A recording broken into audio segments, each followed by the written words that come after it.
తెలంగాణ ఓటర్ల తీర్పు నరాలు తెగే ఉత్కంఠను తలపిస్తుంది. బీఆర్ఎస్ లో సిట్టింగ్ మంత్రులకు ఓటర్లు దిమ్మ తిరిగే షాక్ ఇచ్చారు. 7 మంత్రులను ఓటమి పాలు చేశారు ఓటర్లు. మంత్రి పువ్వాడ, ఎర్రబెల్లి దయాకర్ రావు, ఇంద్రకరణ్ రెడ్డి, నిరంజన్ రెడ్డి, కొప్పుల ఈశ్వర్, ప్రశాంత్ రెడ్డి వెనుకంజలో ఉన్నారు.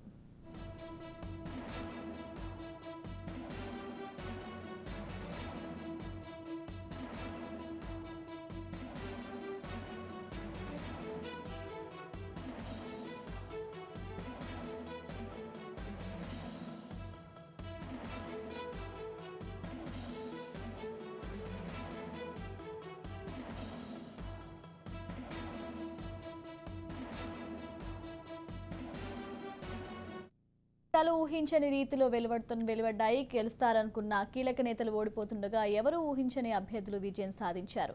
పాలకుర్తిలో సైతం ఇలాంటి ఫలితమే వచ్చింది. 30 ఏళ్ల రాజకీయ సుదీర్ఘ అనుభవం ఉన్న నేత మంత్రి ఎర్రబెల్లి దయాకర్ రావు ఓటమి పాలయ్యారు. పాలకుర్తిలో 26 ఏళ్ల కాంగ్రెస్ అభ్యర్థిని యశస్విని రెడ్డి చేతిలో ఎర్రబెల్లి ఓటమి చవిచూశారు.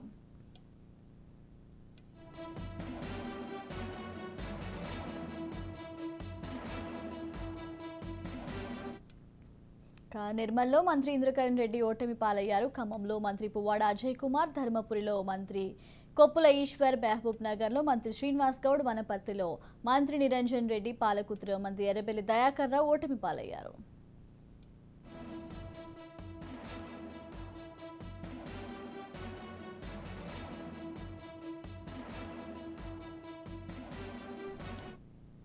ఇక 2018లో అధికార పక్షం బీఆర్ఎస్లో చేరిన అభ్యర్థులను ఓటర్లు చిత్తుగా ఓడించారు. ప్రతిపక్షం లేకుండా చేయాలని చూసిన ఆ పార్టీకి బుద్ధి చెప్పారు. ఇతర పార్టీల నుంచి బీఆర్ఎస్లో చేరిన 11 మంది ఎమ్మెల్యేలు ఓటమి పాలయ్యారు.